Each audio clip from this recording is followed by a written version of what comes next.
We all know that withdrawals from your RSP or RRIF are taxable, but I've seen time and time again that people get confused about just how much tax they'll pay to use those funds. I'm talking to a lot of Canadians right now who are in their late 50s, early 60s. Maybe they're retired or they're thinking about accessing some of their RSP to bridge the gap before CPP and OAS kick in. And they're surprised when they realize how much gets withheld, how that affects their cash flow, and how that withholding system actually works. Here's what happens. You request a withdrawal, and before the money even hits your account, a chunk of it's gone, sent straight to the Canada Revenue Agency. And depending on how much you withdraw, that withholding rate changes. There are actually 3 different withholding rates tied to your withholding amount.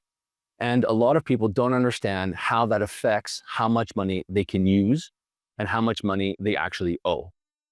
Throw in different rules for your RRIF minimums, and things can get really confusing. Here's the part that really catches people off guard. That withholding tax, it's not your final tax bill. It's just a prepayment. When you file your tax return, you could owe even more, or you might have given the government an interest-free loan as you wait for a refund. Either way, if you don't understand how this works, you could be prepaying significant tax or setting yourself up for a nasty surprise at tax time. So today I'm going to walk you through exactly how RSP withdrawal tax works in Canada, what the 3 withholding rates are, and more importantly, what this really means for your retirement plan and cash flow. Hi, I'm Stefano Francesca, Certified Financial Planner and Senior Wealth Manager at Next Step Wealth Management with IPC Securities Corporation. I work with Canadians who are either in retirement or within 5 to 10 years of retirement, and one of the most common questions I get asked about is RSP withdrawals, specifically how much tax you're going to pay. If you want help creating a tax-efficient withdrawal strategy for your RSP, click the link in the description to book a consultation with me. If you find this helpful, don't forget to like, comment, and subscribe. What is RSP withholding tax? Let's start with the basics. When you withdraw money from your RSP before converting it to a RRIF, the financial institution holding your account is legally required to withhold a portion of that withdrawal and send it directly to the Canada Revenue Agency. This is called withholding tax, and it's essentially a prepayment on the income tax you'll owe on withdrawal. It's simply like when you were working with your employer and had to remit taxes each paycheck. Now, here's what a lot of people get wrong. They think that withholding tax is sufficient to cover their tax cost. That's not true. The withholding tax is just an estimate. When you file your tax return, the CRA will calculate the actual tax you owe based on your total income for the year. If the withholding tax wasn't enough, you'll owe more. If it was too much, you'll get a refund. So the withholding tax isn't your final tax bill. It's just what the government takes upfront to make sure they get paid. The 3 withholding tax rates in Canada. Here's where it gets important. The withholding tax rate isn't one flat percentage. It's based on how much you withdraw at one time. There are 3 federal withholding tax rates. The first tier, if you withdraw up to $5,000, the withholding tax rate is 10%. The second tier, if you withdraw between $5,001 and $15,000, the withholding tax rate jumps to 20%. The third tier, if you withdraw more than $15,000, the withholding rate is 30%. Let me give you an example. Let's say you decide to withdraw $15,000 from your RSP. That amount falls into the second tier.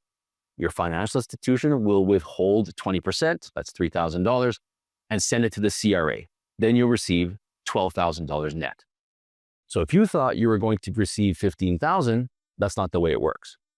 If you wanted $15,000 in your pocket today, you would have to request dollars in that 30% withholding tier. That's 10% more withholding. And this is where the math gets weird. So you would have to withdraw about $21,428 to walk away with $15,000 net of withholding. That's $6,428 being withheld versus $3,000. So to get $3,000 more cash flow, you would have to remit $3,428 more. But here's the critical part. What gets withheld may or may not be enough to cover the actual tax you owe. If your marginal tax rate is higher than the withholding rate, and everyone's situation is different, you could owe additional tax when you file your return. And if you don't take that into account, you'll get a tax bill when you file. not the kind of surprise most people are looking for. Why withholding tax and actual tax are two different things. This is where a lot of Canadians get caught off guard. The withholding tax is based on the withdrawal amount, not your total income. But the actual tax you owe is based on your total income for the year. Let me explain what that means. Let's say you're already receiving CPP and OAS, maybe you have some pension income, and then you decide to withdraw from your RRSP. When tax time comes, that withdrawal gets added to all of your other income. If your marginal tax rate is higher than what was withheld, you're going to owe more tax on that withdrawal.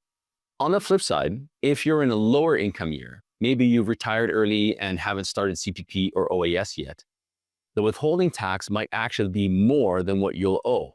In that case, you may or may not get a refund when you're filing your taxes, depending upon all your other withholding from other sources. This is why timing matters. A lot of retirees assume they can just pull money out of their RSP whenever they need it. But without understanding how that impacts their overall tax situation, they can end up with a surprise tax bill, or they might be withdrawing inefficiently and leaving money on the table. Strategic withdrawal planning. So how do you use the information to your advantage? The key is to plan your RSP withdrawals strategically, especially in the years leading up to full retirement. Here are a few things to consider. First, have a clear understanding of your tax situation. Our financial plans run an actual tax return for each year of your plan, so you have a clear understanding of every tax decision you make. This way, you can match the withholding to your projected tax. You can always request more tax at the source. This is a great option if you're not good at budgeting, but it's best to try and match withholding to the overall projected tax liability so you're neither overpaying or scrambling to come up with the funds by April 30th. Second, think about your income in the year you're withdrawing. If you have a year where your income is lower, maybe you've retired early and you haven't started government benefits, or you have a temporary income gap, that could be an opportunity to withdraw from your RSP at a lower effective tax rate. Third, understand how this fits into your overall retirement income plan. Once you convert your RSP to a RRIF at whatever age you choose, the withholding tax rules change. RRIF minimum withdrawals are not subject to withholding tax, but any amount you withdraw above the minimum is. So if you're planning to take more than the minimum from your RRIF, you need to factor in withholding tax on that excess amount. And you need to be sure that enough funds are set aside for the liability on your minimum amount that is not subject to withholding. And here's something a lot of people don't realize. If you're doing income splitting with your spouse using pension income splitting rules, or if you're managing OAS clawback, the timing and amount of your RSP or RRIF withdrawals can have a significant impact. This is where working with a certified financial planner professional becomes really valuable, because these decisions are interconnected and having a plan to make the right choices is invaluable. Common mistakes to avoid. Let me walk you through a few common mistakes I see Canadians make when it comes to RSP withdrawals and withholding tax. Mistake number one, thinking the withholding tax is the final tax. Withholding tax is just a deposit. Your actual tax is calculated when you file each year. Mistake number two, withdrawing a large lump sum without planning. If you need a significant amount from your RSP, withdrawing it all at once means that you'll hit that 30% withholding tier. But if you split that withdrawal strategically, maybe across 2 calendar years, you stay in a lower tier. You still need to consider the overall tax impact when you file, but at least you're not giving the CRA an interest-free loan by overpaying withholding tax upfront. Mistake number three, not understanding how your total income affects your final tax bill. The withholding tax rates are just a starting point. Your actual tax depends on your taxable income and credits.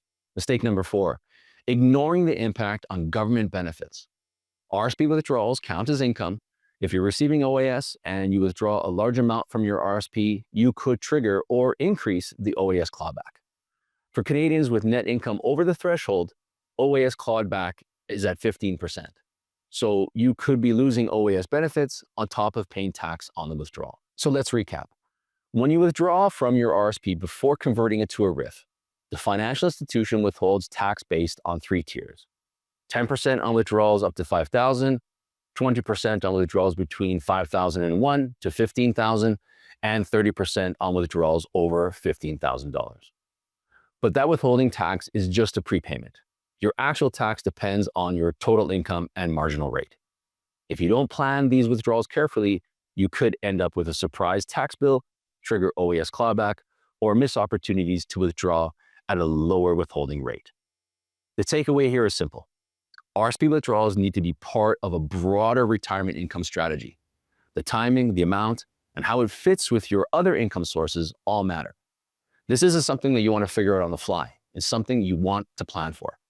If you're a Canadian retiree or within 5 to 10 years of retirement, and you want a personalized strategy that takes into account your RRSP, RRIF, government benefits, and tax situation, click the link in the description to book a consultation. We'll walk through your specific situation and build a plan that's designed for you. Let's take the next step.